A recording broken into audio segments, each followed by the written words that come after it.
ओम नमः शिवाय। शिवजी सदा सहाय। ओम नमः शिवाय। गुरुजी सदा सहाय। गुरुजी के चरणों में कोटि कोटि नमन। जय गुरुजी संगत जी। आप हैं फ्रेग्रेंस ऑफ गुरुजी चैनल पर और मैं हूं आपके साथ मनीषा।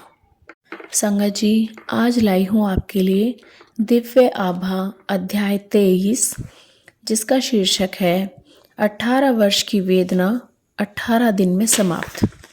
और यह जर्नी शेयर करने वाले का नाम है श्री गोपाल सेठी जी, जो कि दिल्ली से हैं। तो चलिए संगत जी शुरू करते हैं। मेरी पत्नी 18 वर्ष से रोगग्रस्त थी। 1982 में उसके शरीर की गांठें उभर आई थी, जिनमें तपेदिक रोग के कीटाणु थे। संगत जी, तपेदिक मतलब टीबी। अति क्षीण काया और तीव्र औषधियों के कारण उसे विभिन्न प्रकार के रोग होने लगे। उदर का नासूर, पित्ताशय की पथरी, अंत्र वृद्धि, कर्ण अर्बुद, गर्भाशय के रोग आदि। हमने हर प्रकार की चिकित्सा कर ली, एलोपैथी, होम्योपैथी, आयुर्वेदिक, यूनानी, यहाँ तक कि रेखी भी, परंतु सब प्रयास विफल रहे। उसके शरीर पर नए रोग प्रकट होते रहे। 1987 और 1999 की अवधि में उसकी 5 बड़ी शल्य क्रियाएं हुई।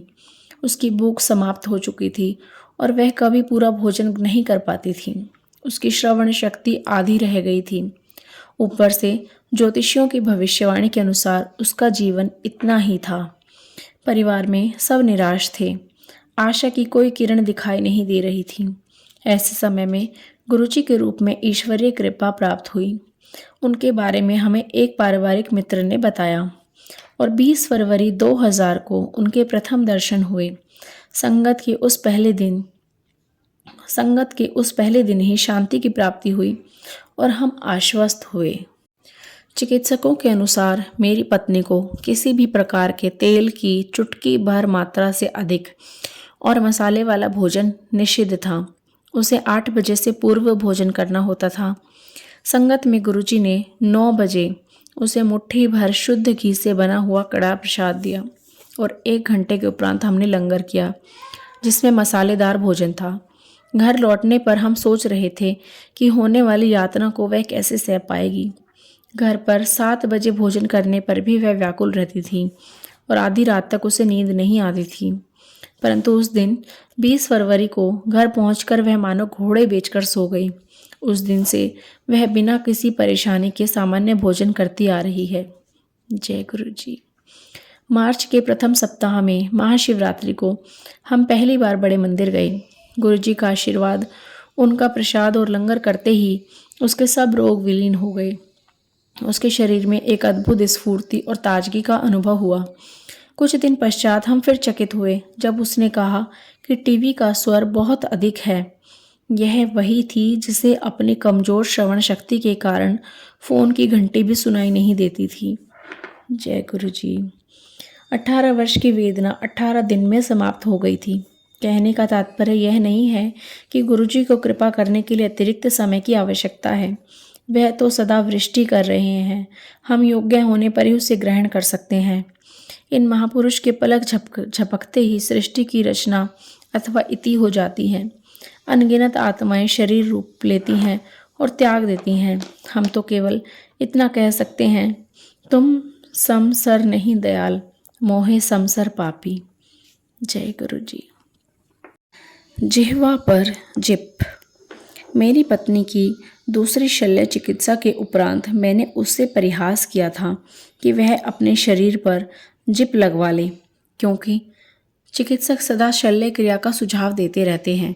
एक दिन संगत में जब मैं अपने संस्मरणों का वर्णन कर रहा था, गुरुजी ने मुझे यह बात भी बताने को कहा। उन्होंने उन्हीं शब्दों का प्रयोग किया जिन्हें मैंने अपने पत्नी से अपनी आपसी वार्ता में 10 वर्ष पूर्व किया था। गुरुजी की सर्वज्ञता कभी कभी अचानक प्रकट होती है। मेरी बड़ी बहन जब दूसरी बार गुरुजी के दर्शन कर रही थी तो उन्होंने कहा कि वह अत्यंत पुरानी भक्त हैं। मैं सोच रहा था कि यह कैसे संभव है। उसी समय मुझे आभास हुआ कि वह बचपन से शिव को पूजती रही हैं और प्रत्येक सोमवार को व्रत रखती आई हैं। यह एक अति महत्वपूर्ण क्षण था, गुरुजी ने अपनी वास्तविकता बताई थी। गुरुजी की शरण में यह जीवन पूर्ण रूप से परिवर्तित हो चुका है। गुरुजी ने सब भविष्यवाणियों को असत्य सिद्ध कर दिया है और मेरी पत्नी को नवजीवन प्रदान किया है। मुझे प्रतीत होता है कि हम कबीर से भी अधिक भाग्यशाली हैं।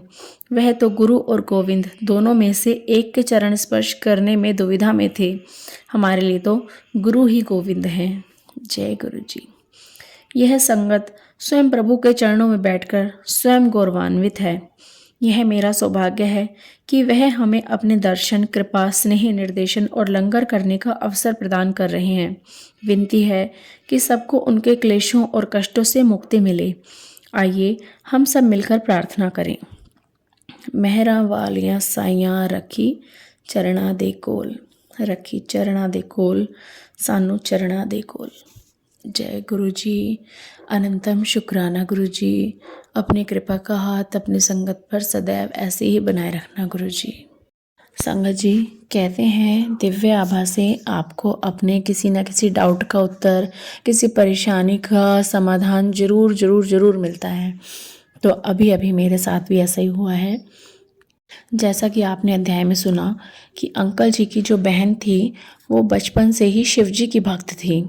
ऐसे ही मैंने भी हमेशा से शिव जी की ही पूजा की है, उनको ही माना है। लेकिन जब वो आंटी गुरुजी से मिली तो गुरुजी ने उनको बोला कि वो उनकी बहुत पुरानी भक्त हैं। हालांकि वो गुरुजी से दूसरी बार ही मिली थी। तो यहाँ गुरुजी ने उन्हें बताया कि वही शिव हैं, उन्हीं की भक्त हैं वो हमेशा से। तो ऐसे ही मेरे साथ भी हुआ है कि मैं भी हमेशा से शिव जी महाराज की ही पूजा करती थी। बचपन से उन्हें ही मानती थी, उनके ही व्रत करती थी, सब कुछ करती थी। लेकिन कभी कोई कनेक्शन ऐसा नहीं फील हुआ जैसा कि हमें अपने गुरुजी से फील होता है। पर हाँ, हमेशा एक चीज़ मेरे साथ होती थी कि अगर मेरे ऊपर कोई मुसीबत है, कोई विपदा है, कुछ भी छोटी से छोटी, बड़ी से बड़ी, तो कुछ ना कुछ ऐसी सिचुएशंस चेंज हो जाती थी कि लगता था कि किसी ने हाथ पकड़ के निकाल लिया है वहाँ से।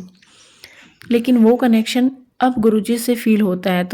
तो मैं गुरुजी से पूछती थी, क्या गुरुजी आप पहले से ही मेरे साथ हो या अभी जब से मैं आपसे जुड़ी हूँ तब से आप मेरे साथ हो? तो वह उत्तर गुरुजी ने अभी इसी रूप में दिया कि मैं पहले शिव रूप में तेरे साथ था, अब तेरे गुरु रूप में तेरे साथ हूँ। मैं हमेशा से तेरे साथ हूँ और हमेशा तेरे साथ हूँ। संगत जी, गुरुजी से कनेक्शन बनाइए, वो सच में हमारे साथ होते हैं। जय गुरु जी। ऐसे ही संगत जी, जो मैंने अध्याय 21 डाला हुआ है उसमें भी एक जगह बात की गई है बेटे की बीमारी के बारे में कि गुरुजी ने उन्हें जल दिया, उसके बाद उनके बेटे की बीमारी भी ख़त्म हो गई, उसकी लंबाई भी बढ़ी और उसका वज़न भी बढ़ा। तो संगत जी, जिस दिन मैंने ये अध्याय डाला है उसके जस्ट एक रात पहले रात को ही मैं गुरुजी से मन में कह रही थी इसी बारे में, मेरे बेटे के साथ भी कुछ ऐसी समस्या है। तो उसका उत्तर गुरुजी ने मुझे अगले ही दिन दे दिया। ऐसे हैं हमारे गुरुजी। जय गुरुजी। संगत जी, चलिए मंत्र जाप करते हैं। ओम नमः शिवाय, शिवजी सदा सहाय। ओम नमः शिवाय, गुरुजी सदा सहाय। ओम नमः शिवाय, शिवजी सदा सहाय। ओम नमः शिवाय, गुरुजी सदा सहाय। ओम नमः शिवाय, शिवजी सदा सहाय। ओम नमः शिवाय, गुरुजी सदा सहाय। संगत जी, अगर आपको भी कोई उत्तर मिलता है, कोई कनेक्शन फील होता है या आपके साथ कोई सत्संग होता है तो आप उसे भी ज़रूर शेयर कीजिए। और अगर हमारे चैनल पर शेयर करना चाहते हैं तो उसके लिए व्हाट्सएप नंबर और एक ईमेल आईडी डिस्क्रिप्शन बॉक्स में दी गई है, आप वहाँ पर हमें भेज सकते हैं। हमें सत्संग शेयर करना बहुत ज़रूरी है संगत जी। हमारे सत्संग सुन के क्या पता किस किस को प्रेरणा मिलती है, कौन कौन गुरुजी से कनेक्ट हो जाता है, ये हमें नहीं पता कि हमारा सत्संग किसके लिए है। इसलिए अपने सत्संग को शेयर ज़रूर करें। हाँ, एक एक इंसान को पकड़कर सत्संग ना सुनाएं, किसी ऐसी जगह सुनाएं, किसी सत्संग में सुनाएं जहाँ सब जने सुन सकें। आज का अध्याय कैसा लगा हमें कमेंट करके ज़रूर बताइएगा संगत जी। मिलते हैं कल एक नए अध्याय के साथ। तब तक के लिए जय गुरु जी।